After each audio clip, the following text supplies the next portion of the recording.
Hello students, a very warm welcome to law Vita. और आज के सेशन में हम एनवायरमेंट लॉ के इम्पॉर्टेंट एआईबी एग्ज़ाम के प्रीवियस ईयर क्वेश्चंस जो है वो कवर करेंगे।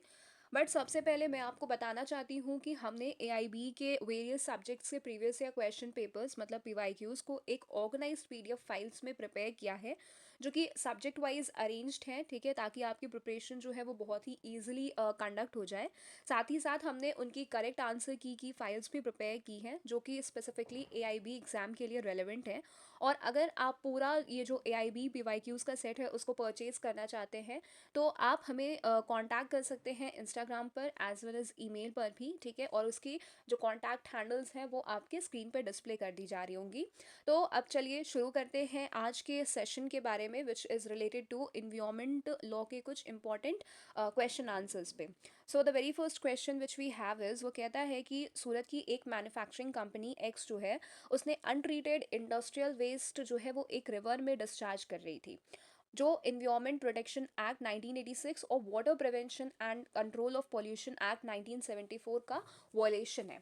इस वजह से रिवर वाटर जो है वो अनसेफ हो गया है और लोकल फार्मर्स और रेसिडेंट्स जो है उनके हेल्थ और क्रॉप्स को नुकसान हो रहा है, ये सब, ठीक है। अब पॉल्यूशन कंट्रोल बोर्ड ने एक्शन जो है वो नहीं लिया। अब यहाँ पे क्वेश्चन राइज होता है कि इस सिनेरियो में कौन सा सेक्शन जो है गिवन सेक्शंस में से वो वॉयलेट हुआ है। सो यहाँ पे जो करेक्ट ऑप्शन है that is option number A, section 24 of the water prevention and control of pollution act of 1974। यही वो सेक्शन है जो कि प्रोहिबिट करता है the discharge of any poisonous, noxious या फिर कोई भी polluting matter into the stream और वेल, एज वेल एज ये वॉयलेट करता है provisions of the environment protection act of 1986 also. So the correct option over here is option number A.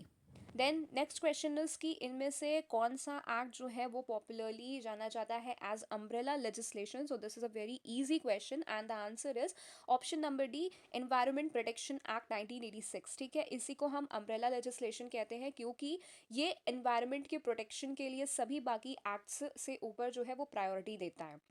The next question is कि precautionary principal का detailed explanation supreme court ने कौन से case में दिया था।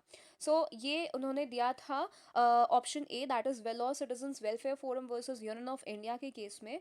और इस केस में सुप्रीम कोर्ट ने प्रिकॉशनरी प्रिंसिपल को डिटेल में समझाया, जिसका मतलब है प्रिवेंटिव एक्शन लेना इवन अगर साइंटिफिक प्रूफ क्लियर नहीं है तो।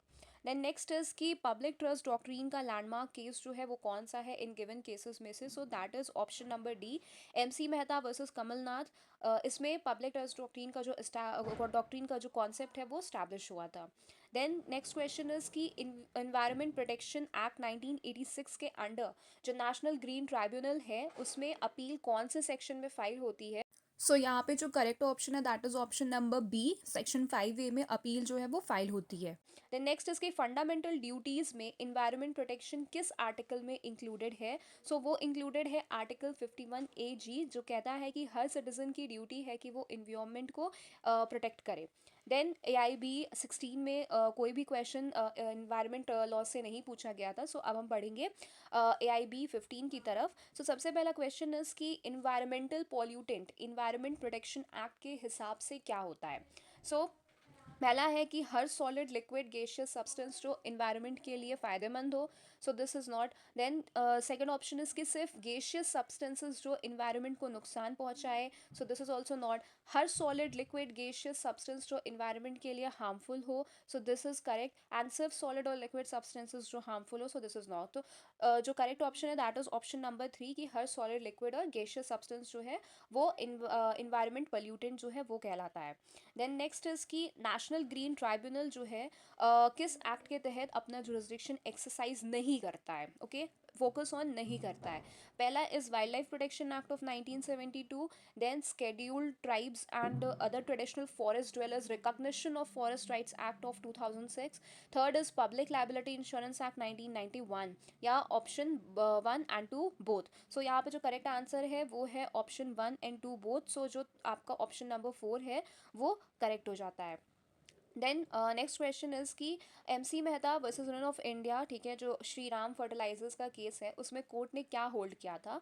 उसमें कोर्ट ने होल्ड किया था कि जो टॉक्सिक गैस एस्केप है उस पर एंटरप्राइज स्ट्रिक्टली लायबल है बिना किसी एक्सेप्शन के, ठीक है। तो यहाँ पे जो ऑप्शन नंबर वन है, that is in escape of toxic gas the enterprise is strictly and absolutely liable to compensate all those who are affected by the accident, and such liability is not subject to any of the exceptions which operate vis-a-vis the tortious principle of strict liability. So this is the correct option. Then we have is कि in sorry the next question is कि जो right to free legal aid है उसको कब fundamental right जो है वो माना गया था कॉन्स्टिट्यूशनल लॉ में? इसका जो केस है that is M H Hoskot versus state of Maharashtra of 1978। Option number two is the correct option of this particular question. फिर इन्वायरमेंटल इम्पैक्ट असेसमेंट मैंडेटरी किस एक्ट के अंडर में है? Next question talks about this. तो ये mandatory है under environment protection act of 1986। Option number four जो है वो आपका करेक्ट ऑप्शन हो जाता है। देन नेक्स्ट इज कि कौन सा गैस ग्लोबल कूलिंग में कंट्रीब्यूट करता है, ग्लोबल वार्मिंग में नहीं, ठीक है। इसमें पहला option is nitrous oxide, then aerosols, then methane and then the CFC that is chlorofluorocarbons. इसका सही option is two, that is aerosols जो है वो कूलिंग में काम करते हैं ना कि ग्लोबल वार्मिंग में। देन नेक्स्ट इज कि इन्वायरमेंटल इम्पैक्ट असेसमेंट जो है वो किस चीज़ के लिए मैंडेटरी है या किस एक्ट के अंदर है? तो पहले भी आपको ये क्वेश्चन रिपीट हुआ है, पहले भी मैंने ये डिस्कस किया, तो वो है इन्वायरमेंट प्रोटेक्शन एक्ट के अंतर्गत में। देन नेक्स्ट इज कि the convention of climate change was the outcome of which conference, ठीक है, कौन से कॉन्फ्रेंस से आया था? तो ये आपका आया था रियो डो जेनेरियो के कॉन्फ्रेंस से। ऑप्शन डी जो है वो करेक्ट आंसर है।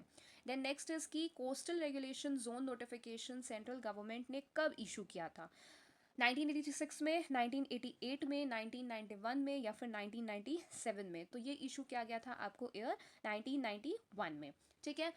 With this we have completed with our today's discussion of the question answers, ठीक है। ऐसे ही हम अपने अपकमिंग वीडियोस में किसी दूसरे सब्जेक्ट से डील करेंगे which is related to the AIB, part of that syllabus of AIB, ठीक है। तब तक के लिए thank you and bye bye.